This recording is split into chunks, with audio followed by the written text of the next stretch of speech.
තස්ස භගවතු අරහතෝ සම්මා සම්බුද්දස්ස නමෝ තස්ස භගවතු අරහතෝ සම්මා සම්බුද්දස්ස නමෝ තස්ස භගවතු අරහතෝ සම්මා සම්බුද්දස්ස.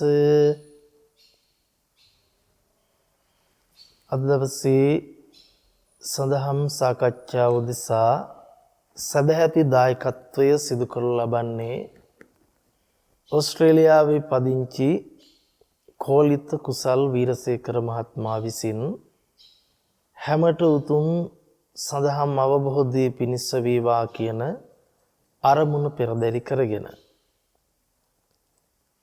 ජීවිතය දිහාට හැරිලා බැලුවම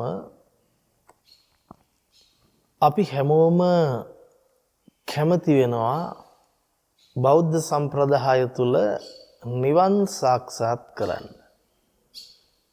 නිර්වාණය ලං කරගන්න, නිවන ලබන්න. ඒත් අපි කාටවත් මේ නිවන ලං කරගන්න කියලා හිතලා මොන දේ කුමන જાතියෙන් සිද්ධ කළත් නිවීම සාක්ෂාත් කරන්න බැරි වෙලා තියෙනවා. අපි ප්‍රධාන වශයෙන් ගත්තාම අතහැරීම නිවනයි. මේක තමයි අපි ළඟ තියෙන ලොකුම නිවනට යන්න තියෙන මාර්ගයේ විදිහට අපි හිතන් ඉන්න එක. අතහැරලා නිවන් යන්න පුළුවන්. අතහරින තැන තමයි නිවෙන්නේ. අතහැරීම නිවනට මාර්ගයයි කියලා හිතලා අපි අතහරින්නට තමයි උත්සාහවන්ත වෙන්නේ. හැබැයි අපි බලන්න ඕන මේ අතහැරීම නිවනට මාර්ගයද? අතහැරියම නිවෙනවද? හැබැයි කවුරුත් නොදන්න එකම දේ තමයි අතහැරීම කියන්නේ අල්ලා ගැනීමක් කියලා. අතහැරීම කියන්නේ අල්ලා ගැනීමක් කියලා නොදන්නකම නිසා අතහැරීම අල්ලගෙන. අතහැරීම අල්ලගත්තම ඒක නැවතත් අතහැරීමක් නෙවෙයි, අල්ලා ගැනීමක්ම වෙලා. කොහොමද මේක අපි තේරුම් ගන්නේ? හැබැයි අපිට ප්‍රශ්නයක් තියෙනවා. අපිට ගොඩක් වෙලාවට හිතෙන්නේ අපේ දරුවෝ, බිරිඳ, ස්වාමියා, ගෙදර දොර, ඉඩකඩම්, දීපල, යාන වාහන, පෞල් පසුබිම තමයි අපිට නිවන් දකින්න බැරි එකම තැන කියලා. මෙන්න මේ මෝඩකම නිසා අපිට හිතෙන්න පුළුවන් නිවනට තියෙන බාධාව අන්න ඒ දේවල් කියලා. ඉතින් ඒ නිසාම සමහර වෙලාවට අපි තරුණ කාලෙම ධර්මය අහලා වැරදි විදිහේ පණිවිඩයක් අපේ මනසට වැටුණා. මොන වගේද? මේ ජීවිතය කියන්නේ මහ බරක්. මේක අල්ලගත්තොත් නිවන් යන්න වෙන්නේ. මේක අල්ලගත්තොත් අපාය යන්න වෙන්නේ. එනිසා මේ ජීවිතයේ දරුවෝ හදන එක අපායට පාර. මේ ජීවිතයේ ආඹුසමිය විදිහට ජීවත් වෙන එක අපායට පාර. මේ ජීවිතයේ Taman රැකීරස්සා ව්‍යාපාර කටයුතු කරන එක අපායට පාර. එනිසා මේ ඔක්කොම අතහැරියේ නැත්තම් නිවන් යන්න බෑ. දරුවා අල්ලගෙන නිවන් යන්න බෑ. ස්වාමියාව අල්ලගෙන නිවන් යන්න බෑ. බිරිඳ අල්ලගෙන නිවන් යන්න බෑ. තමන්ගේ රස්සාව අල්ලගෙන නිවන් යන්න බෑ. එනිසා මේ සියල්ල අතහැරිය යුතුයි. නිවන් යන්න නැත්තම් අපාය යන්න වෙන්නේ. මේක බුදුරජාණන් වහන්සේගේ ධර්මයක් නෙවෙයි. මේක සම්පූර්ණයෙන්ම නිගණ්ඨ දර්ශනය. නිගණ්ඨ නාථපුත්තගේ දර්ශනය. දැන් බලන්න. එහෙනම් බුදුරජාණන් වහන්සේගෙන් ධර්මය අවබෝධ කරපු විසාකාව කවදාකවත් විවාහ වෙයිද? එරත් විවාහ වෙලා දරුවෝ එකක් දෙකක් තුනක් හදනකොට බුදුරජාණන් වහන්සේ නොකිය ඉඳීද විසාකාව? ඔබට පිස්සොද? දරුවෝ හදන එක නිවන් මාර්ගයට බාධාවක්. ඔය වැරදි ආදර්ශයක් සමාජයට දෙන්නේ. ඉතින් අපි කල්පනා කරන්න ඕන බුදුරජාණන් වහන්සේ කවදාකවත් ඒ කිසිවක් නිවනට බාධාවන්සේ පෙන්වා වදාරන්නේ නැහැ. ඊළඟට අපි කල්පනා කර යුතුයි නිවන් දකින්නවා කියන්නේ මේකක්වත් අතහරින එක නෙවෙයි. මේ අතහරින්න කියලා කියන්නේ බැඳීමෙන් නිදහස් වෙන්න කියලා කියන්නේ අපි හිතනවා බැඳිලා ඉන්නේ කියලා.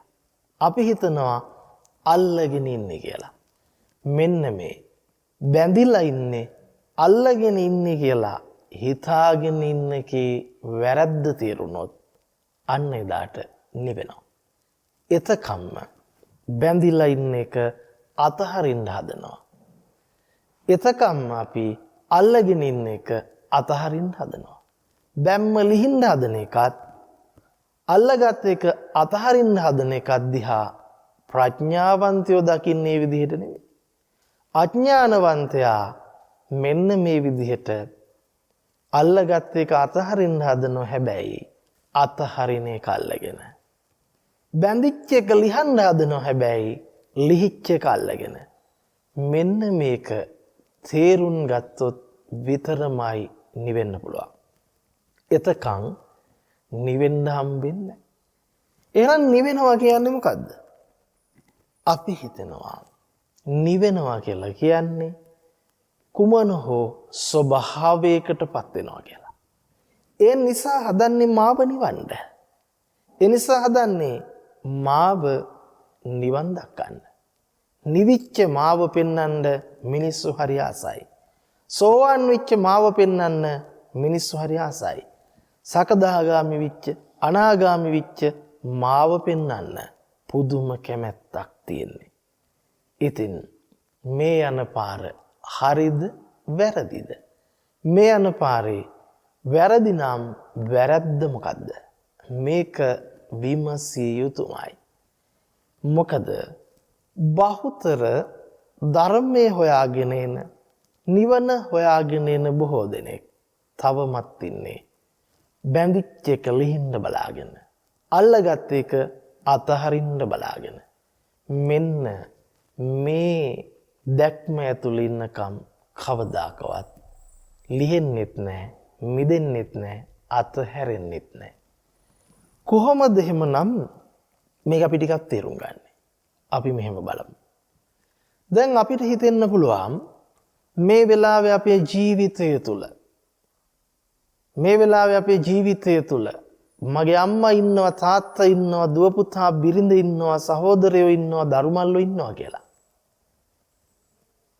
අපිට හිතෙන්න පුළුවන් කාලාන්තරයක් තිස්සේ මේ අයත් එක්ක මං ගනුදෙනු කරගෙන ආවා.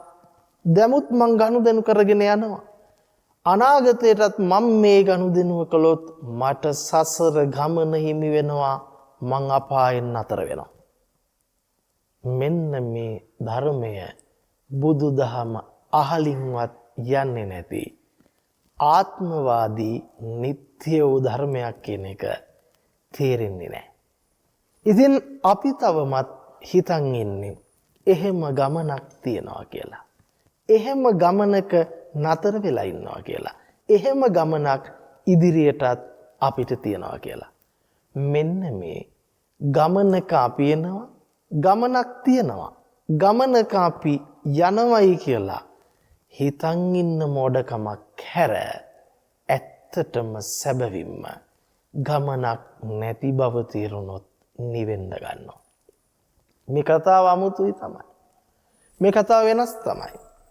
හැබැයි මේ කතාව අමුතු වුණාට, මේ කතාව වෙනස් වුණාට, මේක හරියට තේරුනොත් අමුතුවෙන් නිවෙන්න දෙයක් ඉතිරි වෙන්නේ නැහැ. නිවීමමයි සත්‍ය, නිවීමමයි යථාර්ථය කියලා තේරෙන්න පටන් ගන්නවා. අපි මෙහෙම කිව්වට මේක තේරුම් ගන්න එහෙම ලේසියෙන් බෑ. එහෙනම් කොහොමද මේක තේරුම් ගන්නේ? හරි, මෙහෙම බලමු. ඔබ නිකමට හිතන්න. මේ වෙලාවේ ඔබ ඔබේ දරුවත් එක්ක ඉන්නවා වෙන්න පුළුවන්. ඔබ ඔබේ ස්වාමියා එක්ක ඉන්නවා වෙන්න පුළුවන්. ඔබ ඔබේ බිරිඳ එක්ක ඉන්නවා වෙන්න පුළුවන්. ඔබ රැකියා ස්ථානයේ ඉන්නවා වෙන්න පුළුවන්. ඔබ ව්‍යාපාරික ස්ථානයේ ඉන්නවා වෙන්න පුළුවන්. ඔබ පාරේ ඇවිදිමින් ඉන්නවා වෙන්න පුළුවන්.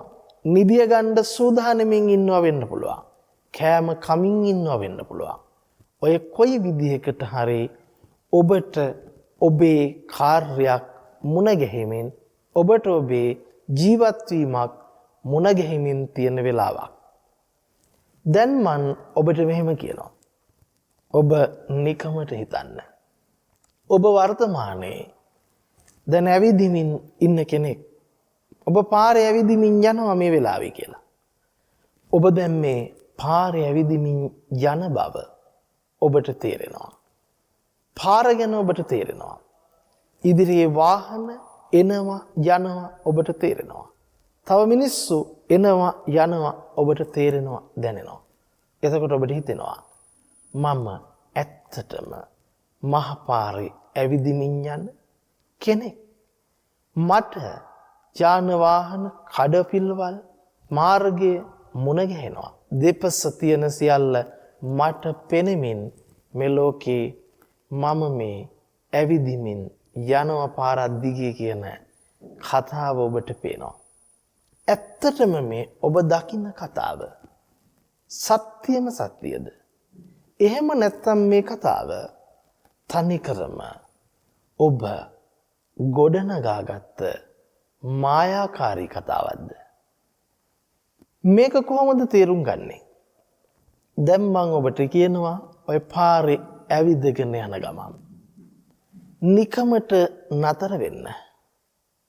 දැන් ඔබ නතර වුණ බව දන්නවා. දැන් නැවත ඇවිදින්න. දැන් ඇවිදින බව දන්නවා. ආපස්සට හැරෙන්න. ආපස්සට හැරුණු බව දන්නවා. නැවත හොම්ම නතර වෙලා මෙන්න මේ කියන දේ ඔබ ටිකක් කල්පනා කරන්න. දැන් මම ඔබට කියනවා ඔබ මේ වෙලාවේ ඔය අත්දැකීම් ටික ලබමින් ජීවත් වෙනවයි කියන කතාව වර්තමානයේ මේ දැන් වෙන කතාවක් වගේ ඔබට තේරුණාට වර්තමානයේ මේක වෙන කතාවක් නම් මම ඔබට කියනවා අතීත කිසිදු දත්තයක් භාවිතා නොකර වර්තමාන කතාව පෙන්වන්න කියලා. අතීත කිසිම දෙයක් මතක් කරගන්නේ නැතිව අතීතයේ කිසිම විදිහකින් සම්බන්ධ කරගන්නේ නැතිව ඔබට ඔය කතාව පෙන්වන්න කිව්වොත් ඔබත් කතාවත් අතුරුදහන් වෙනවා. ඇයි මං එහෙම කියන්නේ? මේ මං ඉන්නේ කියන මං ගැන හඳුනගන්න පුළුවන්කම ලැබෙන්නේ අපි දැනට කියමු අතීත මතකයෙන් කියලා. ඔබට මන් මාවත හඳුනගන්න ලැබෙන්නේ අතීත මතකයෙන් කියලා. ඔබට මේ යන මිනිස්සු යාන වාහන ටික දෙපස තියෙන සියලු දේ හඳුනගන්න ලැබෙන්නේ අතීත මතකයෙන් කියලා. ඔය අතීත මතකය අතීතය කියලා තේරෙනවනේ. ඒක දැන් නෙවෙයිනේ. එහෙනම් ඒ අතීත මතකයේ වැඩක් නැහැනේ වර්තමානයේ තියෙනවනම්. වර්තමානයේ තුල ඔබ ජීවත් වෙනවනම් අතීතය මොහතකට පසක තියන්න. අතීතය මොහතකට මෙනෙහි වෙන එක ගලපන එක නතර කරන්න. දැන් බලන්න. ඔබට ඔබවත් ඔබ වටේ තියෙන ලෝකෙවත් ලෝකෙ ඔබ ජීවත් වෙන බවවත් හම්බ වෙයිද කියලා. බැලුවම ඔබත් අතුරුදහන් වෙනවා. ලෝකයක් අතුරුදහන් වෙනවා. ලෝකෙක ඔබ ජීවත් වෙන කතාවත් අතුරුදහන් වෙනවා. ඔබ ජීවත් වෙමින් ආපු කතාවත් අතුරුදහන් වෙනවා. ජීවත් වෙන්න තියෙන කතාවත් අතුරුදහන් වෙනවා. හැබෑවටම වර්තමානය තුල ඔබ ඉන්නවා නම් කුමටද අතීත සංසන්දනයක්? කුමටද අතීතය ගැන ගැළපීමක්?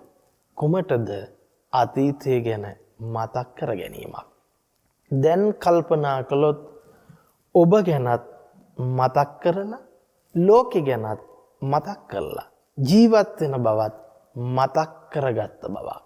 මෙන්න මේ මතක් කරගත්ත බවට අපි කියනවා මඤ්ඤති. එහෙනම් ඒ මතක් කරගත්ත මඤ්ඤණාව එහෙම නැත්නම් මානසිකාරය මිසක් මේ වෙලාව බවට පත්ුනේ. මේ වෙලාව එහෙම නැතුව කවදාකවත් හැදුනේ නැහැ. හරියට කල්පනා කරලා බැලුවොත් හිස් බවක ලෝකයක් බිහි කරගත්තේ අතීත මතකේ. මොකද්ද මේ අතීත මතකය? අතීත මතකය හොයාගෙන අපි අතීතයට යම් පටන් ගත්ත තැන හොයන්න. අපි ඊයේ දවසට ගිහින් බලමු ඊයේ දවස හැදුනේ කොහොමද කියලා. ඊයේ දවසේ ඒ වගේම මොහොතක් ගැන ඔබ කල්පනා කරලා බැලුවොත් ඒ මොහොත හැදුවේ අනිවාර්යෙන් ඊට පෙර අතීතේ මතක් කළා. ඊට පෙර අතීතේ නැත්තම් වර්තමානයේ හදන්න බෑ. එතකොට අපිට තේරෙනවා ඒතන වර්තමානය වුණාම ඒ වර්තමානය අතීතය පදනම් වෙච්ච එකක්. අතීත මතකය මතය පිච්ච එකක්. ඒ මතකයේ පැත්තකට තියුවොත් අපිට ඒ වෙලාව හම්බ වෙන්නේ නැතිව යනවා. ඒ වෙලාව අතුරුදහන් වෙලා යනවා. එහෙම අපි කෙරවලක් නැතුව අතීතෙට ගියොත් හැමදාමත් වර්තමානයේ හිස් වෙලා අතීතයකටම යනවා. ඔන්න අපිට තේරෙනවා කොයිතරම් අතීතයට ගිහින් බැලුවත් අතීතය වර්තමානයේ වෙලා හිස් වෙනවා මිසක් පවතිනවා නෙවෙයි. එහෙනම් පැහැදිලි අනවරාග සංසාරේ කෙරවලක් නැති බව. අනවරාග සංසාරේ ආරම්භයක් නැති බව. අනවරාග සංසාරය වර්තමානයේ කරලා බැලුවොත් හැදිලම නැති බව. අනවරාග සංසාරිකේ ඉඳලා ඔබ ඇවිල්ලම නැති බව. එහෙනම් වර්තමානය නිර්මාණය කළේම ආවර්ජනයකින්. ඒ ආවර්ජනය අතීතයේ කරගෙන හැබවින්ම සත්‍යයක්සේ හඳුනාගත්තා වූ මානසිකාරයට අපි කියනවා අයෝනිසෝ මානසිකාරය. එහෙනම් මේ ඔබ සාංශාරිකව දරු මල්ලෝ හදාගෙන සාංශාරිකවම ඔබ පිම්පව් කරගෙන ආපු කතාව සැබෑම සත්‍යයක් ලෙස ගන්නා කිසිවෙකුට නිවෙන්න බෑ. ඒ සැබෑම සත්‍යයක් ලෙස ගන්නේ කවුද කියලා බැලුවොත් කවුරුත් ගන්නව නෙවෙයි. ඒකට කියනවා අපි අවිද්‍යාව, මිච්ඡා දිට්ඨිය, අයෝනිසෝ මනසිකාරය. එහෙනම් මේ ලෝකයක පැවැත්ම, ලෝකයක කතාව සම්පූර්ණයෙන්ම අයෝනිසෝ මනසිකාරයක්. සැබවින්ම මඤ්ඤණාවක්. සැබවින්ම මෝඩකමක්. මෙන්න මේක තමයි අවිද්‍යාව කියලා කියන්නේ. එහෙනම් ලෝකය කියන්නේ අවිද්‍යාව නම් ලෝකෙන් ගැලවෙන්න දඟලන එකත් අවිද්‍යාවේම කොටසක්. හේතුව මොකද්ද? ලෝකය ඇත්ත කරගෙන අයෝනිසෝ මනසිකාරය ඇත්ත කරගෙන අවිද්‍යාව ඇත්ත කරගෙන. එහෙනම් අපිට පැහැදිලි අවිද්‍යාව මෝඩකම තුල තමයි ලෝකය හැදෙන්නේ, ලෝක කතාවක් බිහි වෙන්නේ. අන්නේ අවිද්‍යාවේම ලෝක කතාවේ බැහැගත්තොත් මෙන්න මේකට කියනවා පිහිටා සිටියොත් මෙන්න මේකට කියනවා ගිලෙනවා කියලා. ගිලිලා ගැලවෙන්න වෙහස වෙන එක මොකද්ද? තවත් අවිද්‍යාවේම මානසිකාරයක් පමණයි. නේද? බලන්නකෝ මම ගැලවෙන්න නම් අල්ලගත්ත එක අතහරින්න ඕන. ඒවා මහ බැඳීම් කියලා නැවත කරන්නේ මේ වෙලාවේ මොකද්ද? අතීතයේ මත පදනම් වෙලා වර්තමානයේ බිහි කරන තවත් කතාවක්. නැද්ද?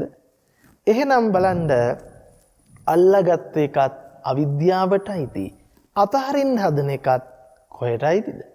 අවිද්‍යාවටයිති.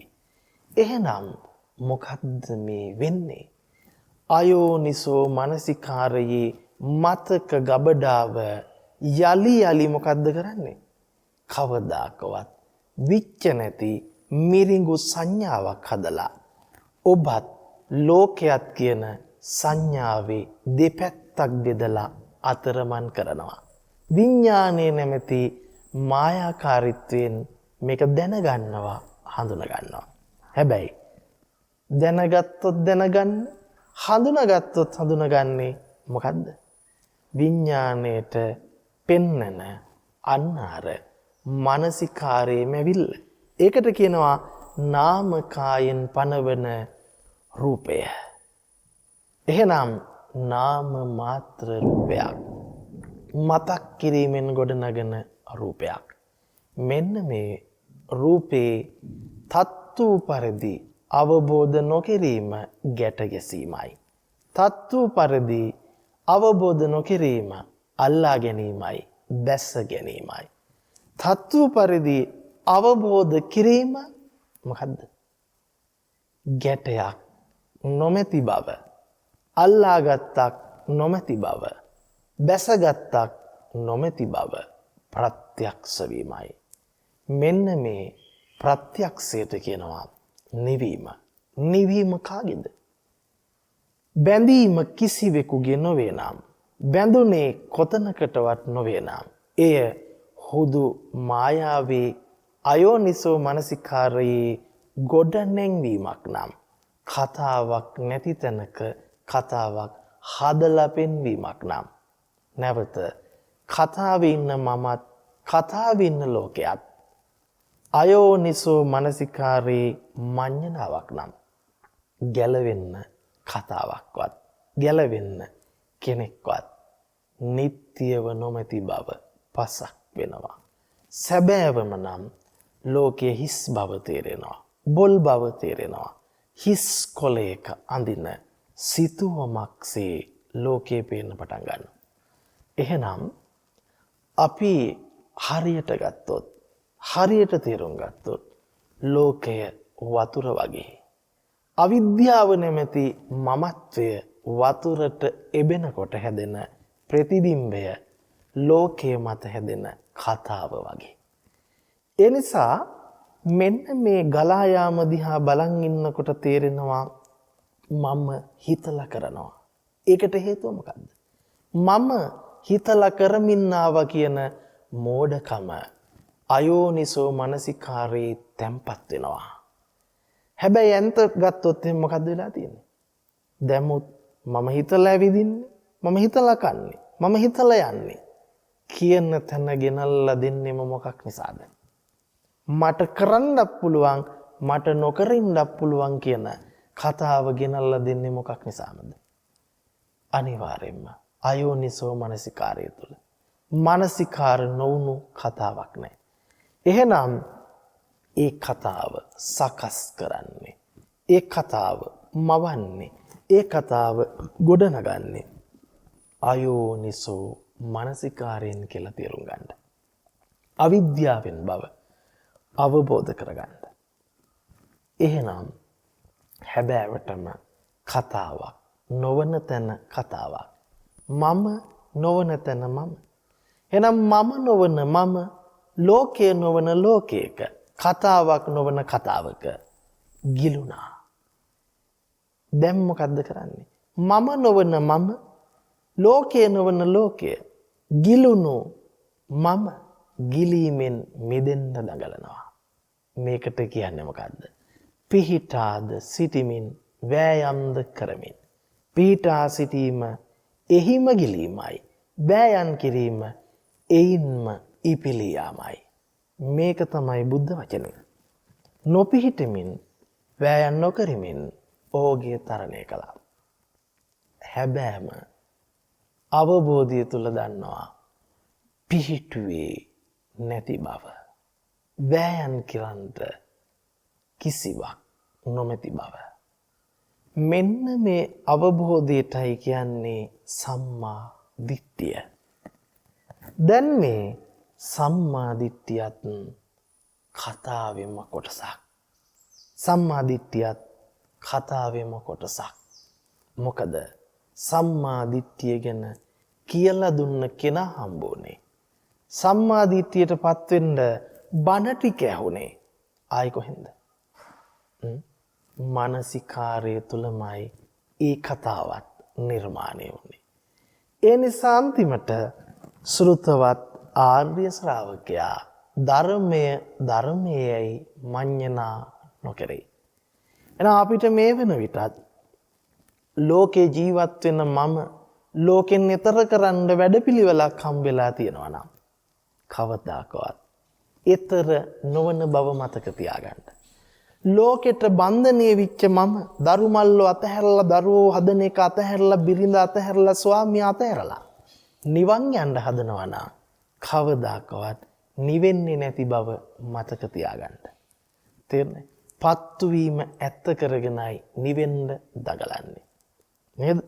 ඒකට කියන අපි මොකද්ද? පිහිටා ඉඳලාමයි වෑයම් කරන්නේ. නේ? පිහිටා ඉඳලානේ. ඇලීමේ පිහිටා ඉඳලයි ගැලවෙන්න හදන්නේ. අල්ලා ගැනීමේ පිහිටා ඉඳලයි අතහරින්න හදන්නේ. හැබැයි එතකොටම මොකක් වෙලාද? අතහරින මඤ්ඤණාවේ පැටලිලා. අතහරින කතාව ඇත්ත වෙලා. අතහරින කතාවෙන් ඉල්ප යනවා මිසක් කවදාකවත් නිවෙන්න නම් බෑ. අන්න ඒ නිසායි අතහරින්න යන අය කවදාකවත් නිවුනේ නැත්තේ. ලිහන්න යන අය කවදාකවත් ලිහා ගන්නට බැරි වුණේ. සැප හොයාගෙන යන කාටවත් කවදාකවත් සැප හම්බ නොවුනේ. දුක නැති කරගන්න යන කාටවත් කවදාකවත් දුක නැති වුණේ. බෝසතාණන් වහන්සේටත් ඔය වැඩේ කරනකන් නිවෙන්න බැරි වුණා. නේද? දුක නැති කරන්නට හොයාගෙන යනකම් දුක නැති කරන්න ඕනේ කියන දත්තයේ වැරදි පිහිටීම තුල ක්‍රියාත්මක වෙනකම් මොකක් වුණාද? ඒ වැරදි දත්තයට අනුකූලව මොකක් වුණාද? නැවත රූප ධාන අරූප ධාන තුල බැස ගැනීම වුණා. නේව සංඥා නාසඤ්ඤායතනේ බැස ගැනීම වුණා. නැවත වතාවක් කලේ මොකද්ද? මනසේම හුදු මායාවක මෙනෙහි කිරීමක පැටලුණා. තේරුණා? අනිමිත්ත අල්ලන්න ගියොත් නැවතය නිමිත්තක් එනවා. නිසා අනිමිත්තය හොයාගෙන යන කිසිවෙකුට අනිමිත්තය හම්බ වෙන්නේ නැහැ. අනිමිත්තයත් නිමිත්තක් ලෙස මුණ ගැහෙන්න පටන් ගන්නවා. එහෙනම් බලන්න මේ කතාව කොයි තරම්නම් සත්‍යද? නමුත් මේ සත්‍ය නොපෙනෙන අසත්‍යයේ තුල පැටලීම කොයිතරම් සත්‍යයක් කියලාද? එනම් අසත්‍ය සත්‍ය ලෙස දරාගෙන අසත්‍ය මත පිහිටා කරන සියලු වෑයම අසත්‍යයේම ගිලීමක්, අසත්‍ය තුලම ඉපිලී යාමක් මිසක් සත්‍ය අවබෝධයට එය බාධාවක්. එනම් මෙතුවක්කල් නිවන් යන්න යමක් කරන්න ඕනේ කියලා හිතුවනම්, යමක් කරලා නිවන් යයි කියලා හිතුවනම් කවදාකවත් වෙන්නේ නැති වැඩක් බව තේරෙන්න ඕන. අන්නේ තේරුම් ගත්ත දවසට නිවුණා. සිද්ධාර්ථ බුදුනේ කිසිවක් කරලා නෙවෙයි. කරන්න ගිය කිසිවකින් නෙවෙයි. කර කර ආපු කිසිවකින් නෙවෙයි. කර කර ආපු සියල්ල මෙනෙහි කරලා බැලුවා. එතකොට තේරුණා මොකද්ද? කර කර ආවයි කරන්න පුළුවනුයි කියලා හිතාගත්ත මුලාව නිසාමයි නිවෙන්න බැරි වුනේ. මෙන්න මේක අවබෝධ වෙනකොටම නිවුණා. මොකද දුක නැති කරන්න බැරි බව තේරුණා. ජාතිය නැති කරන්න බැරි බව තේරුණා. උපාදාන භව තණ්හා නැති කරන්න බැරි බව තේරුණා. සලායතන වේදනා පස්ස නැති කරන්න බැරි බව තේරුණා. නාම රූප විඥාන සංඛාර නැති කරන්න බැරි බව තේරුණා. ඇයි? ඒ සියල්ල අවිද්‍යාවේ ගොඩ නැගීමක් මිසක්, අවිද්‍යාවේ හුදු මඤ්ඤණාවක් මිසක් සත්‍ය නොවේ කියලා වටහා ගත්ත දවසට අවිද්‍යාවේ කිසිවක් ඉවත් කළ යුතු නොවන බව ප්‍රත්‍යක්ෂ වුණා. ඒ සියල්ල හුදු මඤ්ඤණාවක් පමණක් බව මානසිකාරයෙන් ගොඩනගපු දෙයක් පමණක් බව වැටහුණා. එහෙනම් පටිච්ච සමුප්පාදයේ අංග 12න් එකක්වත් නැති කරලා නිවන් යන්න බෑ. ඇතිවෙමු බවට ගැනීමේ මෝඩකම තේරුම් ගත්ත දවසට නිවුණා. මෙන්න මෙච්චරයි බුදුවරුන්ගේ මඟ පෙන්වීම. මෙන්න මෙච්චරයි බුදුවරු පෙන්නපු මාර්ගය. ඉන්නහා හිතන් හිටියට අරු වැරදි මූ වැරදි වැරද්දෙන් මිදලා හරි තැනට එන්න එතනිමුයි නිවන් යන්න මාර්ගය කියලා එහෙම කතාවක් ධර්මයේ තුල නැහැ.